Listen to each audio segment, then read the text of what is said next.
bom dia! Estou aqui para o nosso devocional. Hoje, então, nós vamos para o propósito número 4, né? Que é o último aqui, né? A última etapa aqui do livro. Você foi moldado para servir a Deus. Então, em 1 Coríntios 3, versículos 5 e 6 diz assim: somos somente servidores de Deus. Cada um de nós faz o trabalho que o Senhor lhe deu para fazer. Eu plantei e Apolo regou a planta, mas foi Deus quem a fez crescer. Então, nós vamos entrar aqui, né? E o nosso tema, então, de hoje, deixa eu só abrir aqui, é aceitando sua missão, aonde diz aqui em Efésios 2:10, foi o próprio Deus quem fez de nós o que somos e nos deu uma vida nova da parte de Cristo Jesus. E muitos séculos atrás ele planejou que gastássemos essa vida em auxiliar os outros. João 17:4, eu te glorifiquei na terra, ao cumprir até o último detalhe tudo o que me mandaste fazer. Você foi posto no mundo para fazer uma contribuição. Você não foi criado apenas para consumir recursos, comer, respirar e ocupar espaço. Deus o criou para que a sua vida fizesse diferença. Apesar de muitos livros de sucesso oferecerem conselhos sobre como extrair o máximo da vida, não foi isso que Deus fez para você. Você foi criado para acrescentar alguma coisa à vida neste mundo, não apenas para usufruir. Deus quer que você retribua com algo. Esse é o quarto propósito de Deus para a sua vida, denominado ministério ou serviço. A Bíblia fornece os detalhes. Você foi criado para servir a Deus. A Bíblia diz: Ele nos criou para que fizéssemos as boas obras que Ele já havia preparado para nós. Efésios 2, versículo 10, parte B. Essas boas obras são o seu serviço. Sempre que você serve alguém de alguma forma, está na verdade servindo a Deus. Mateus 25, 34 ao 45. Você pode ver lá também. E cumprindo um de seus propósitos, nos próximos capítulos você verá como Deus cuidadosamente o formou para esse propósito. O que Deus disse a Jeremias vale para você também. Antes de te formar no útero de sua mãe, eu o escolhi. Antes que você nascesse, eu o separei para uma obra especial. Jeremias 1:5. Você foi posto neste mundo para uma missão especial. Segundo item, você foi salvo para servir a Deus. A Bíblia diz: foi Ele quem nos salvou e nos escolheu para o seu santo trabalho. Não porque merecêssemos, mas porque esse era o seu plano. 2 Timóteo 1:9. Deus o redimiu, assim você pode realizar a obra santa de Deus. Você não foi salvo pelo serviço, mas para o serviço. No reino de Deus, há um lugar, um propósito, um papel e uma função a cumprir. Isso dá à sua vida enorme importância e valor. Comprar nossa salvação custou a Jesus a própria vida. A Bíblia nos faz recordar: Deus pagou um alto preço por vocês. Portanto, usem seu corpo para honrar a Deus. 1 Coríntios 6:20. Não servimos a Deus movidos por culpa, medo ou mesmo por obrigação, mas pela alegria e profunda gratidão pelo que Ele fez por nós. Devemos-lhes a vida. Pela salvação, nosso passado foi perdoado, nosso presente ganhou sentido e nosso futuro está garantido. À luz dessas incríveis vantagens, Paulo concluiu: por causa da grande misericórdia divina, peço que vocês se ofereçam completamente a Deus como um sacrifício vivo dedicado ao serviço. Romanos 12:1.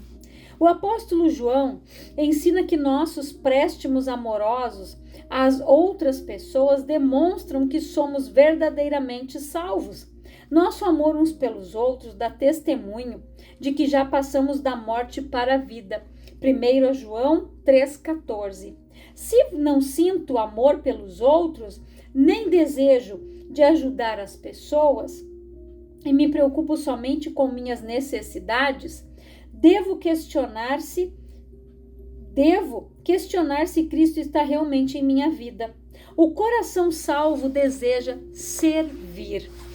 Outro termo relativo a servir a Deus e mal compreendido pela maioria das pessoas é ministério. Quando a maioria das pessoas escuta a palavra ministério, pensa logo em pastores, padres e outros clérigos. Mas Deus diz que cada membro de sua família é um ministro. Na Bíblia, as palavras servos e ministros são sinônimas, assim como serviço e ministério. Se você é cristão, então é um ministro e quando está servindo, está ministrando. Quando a sogra de Pedro foi curada por Jesus, ela imediatamente se levantou e começou a servi-lo. Mateus 8,15.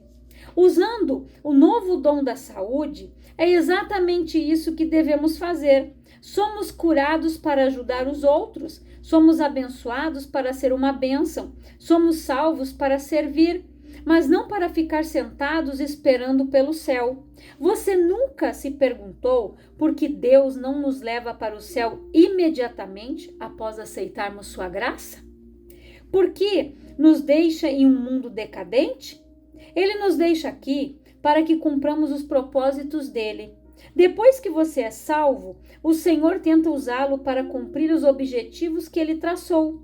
Deus tem para você um ministério na igreja e uma missão no mundo. Segundo, você é chamado para servir a Deus.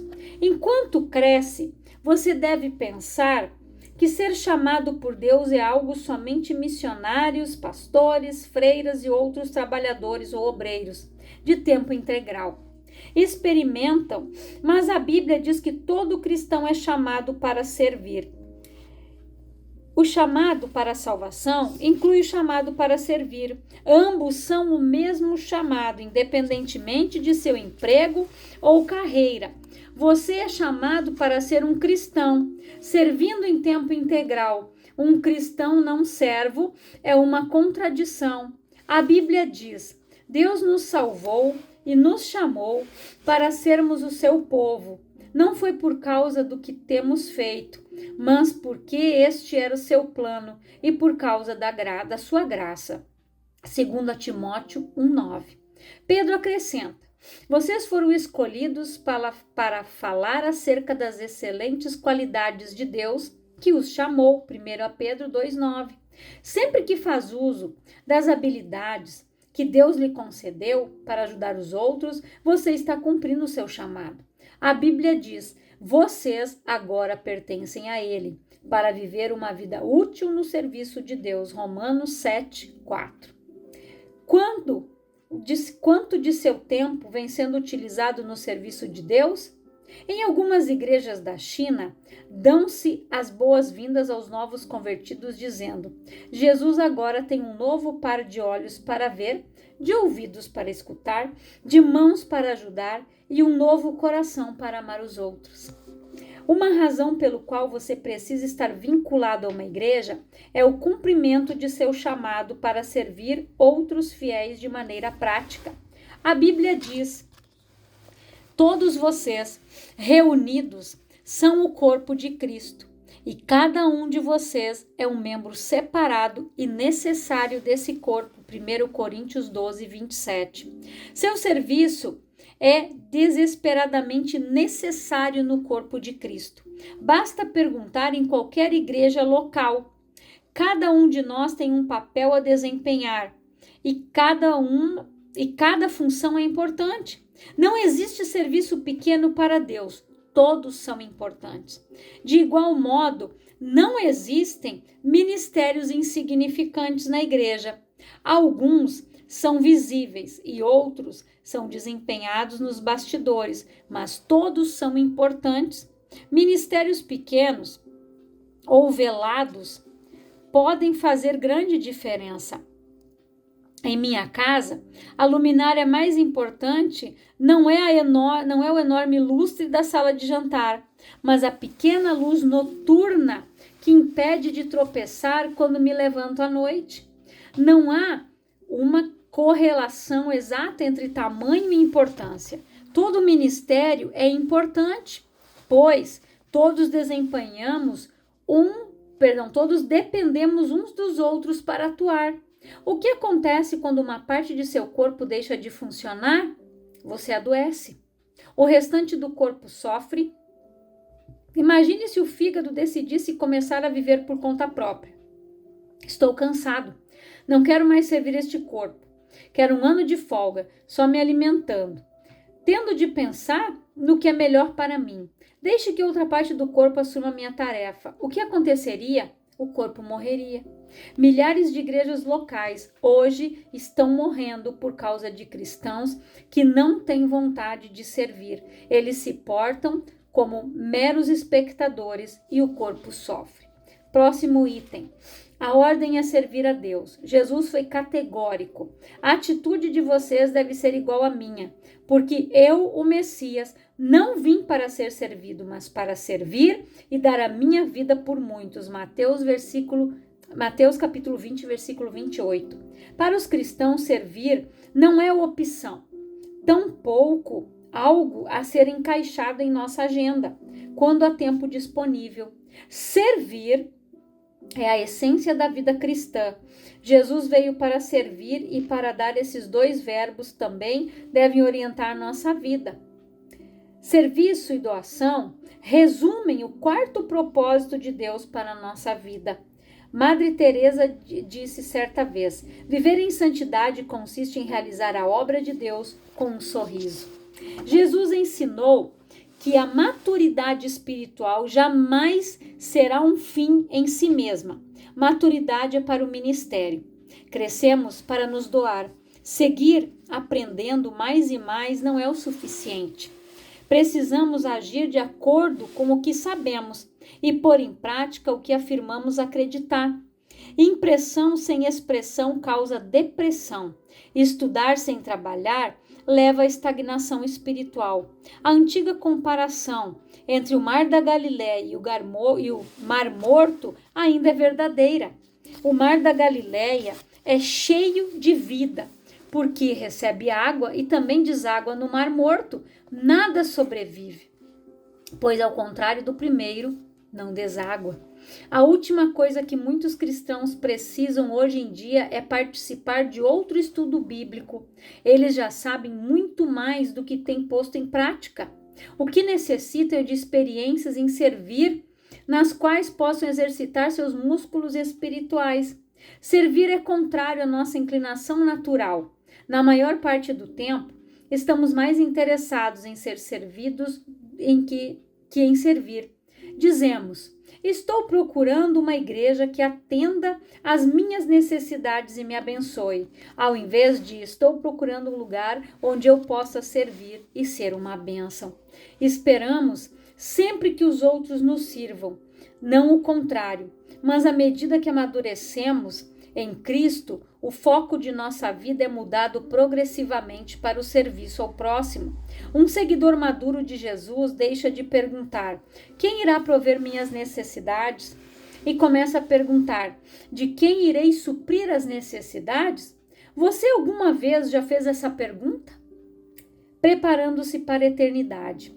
Terminada sua vida aqui, você comparecerá diante de Deus. E Ele avaliará como você serviu os outros com sua vida. A Bíblia diz: cada um de nós prestará contas pessoalmente a Deus. Romanos 14, 12. Pense nas implicações disso. Um dia Deus vai comparar o tempo e a energia que gastamos com nós mesmos em relação ao que utilizamos para servir os outros. Nesse momento, todas as desculpas para o egoísmo soarão vazias. Eu estava muito ocupado, ou eu tinha objetivos próprios. Ou eu estava preocupado em trabalhar, me divertir e em preparar minha aposentadoria. A todas as desculpas, Deus responderá: sinto muito, resposta errada. Eu o criei, salvei, chamei e comissionei para que você vivesse servindo. Qual parte você não entendeu? A Bíblia alerta os que não creem. Ele derramará sua ira e o seu castigo sobre os que vivem para si mesmos. Romanos, versículo 2, versículo 8. Para o cristão, isso significará a perda das recompensas eternas. Só estamos plenamente vivos quando estamos ajudando os outros. Jesus disse: se você insistir em salvar a sua própria vida, você perderá. Somente aqueles que põe de lado a sua vida por minha causa e por causa da boa nova, é que saberão realmente o que significa viver. Isso você pode ver em Marcos 8:35, Mateus 10:39, Lucas 9:24. Essa verdade é tão importante que é repetida 5 vezes nos evangelhos. Se você não está servindo, está apenas existindo, porque a vida foi feita para o ministério. Deus quer que você aprenda a amar e servir as pessoas de forma altruísta. Serviço e importância. Você dará a vida por algo? O que será? Uma carreira, um esporte, um passatempo, fama, riquezas? Nenhuma dessas coisas terá relevância eterna. Servir é o caminho para quem quiser ser importante. É por meio do ministério que descobrimos o sentido da vida. A Bíblia diz: cada um de nós encontra significado e função como parte desse corpo. Romanos 12:5. Quando servimos juntos na família de Deus, a vida assume uma importância eterna. Paulo diz: quero que vocês pensem como tudo isso torna vocês mais importantes, não menos, por causa daquilo de que vocês são parte. 1 Coríntios 12, versículo 14, parte A até o 19. Deus quer usá-lo para que faça diferença no mundo dele. Ele quer atuar por seu intermédio. O que importa não é a duração de sua vida, mas a contribuição que você ofereceu. Não quanto viveu, mas como viveu. Se você não está envolvido em algum serviço ou ministério, que desculpa tem dado? Abraão era velho, Jacó era inseguro, Lia não tinha atrativos, José foi maltratado, Moisés gaguejava, Gideão era pobre, Sansão era codependente, Raabe era imortal, Davi teve uma amante e todo tipo de problemas familiares. Elias tinha tendências suicidas, Jeremias era depressivo, Jonas era relutante, Noemi era viúva, João Batista era no mínimo excêntrico, Pedro era impulsivo e temperamental, Marta se preocupava demais, a samaritana teve vários casamentos fracassados, Zaqueu era indesejado, Tomé tinha dúvidas, Paulo tinha saúde fraca e Timóteo era tímido. Aí está uma boa variedade de pessoas desajustadas, mas Deus usou cada uma delas em sua obra. Ele também o usará se você parar de apresentar desculpas. Pensando sobre o meu propósito de vida. Tema para reflexão: servir não é uma opção. Versículo para memorizar: porque somos criação de Deus, realizada em Cristo Jesus para fazermos boas obras, as quais Deus preparou antes para nós as praticarmos. Efésios 2:10.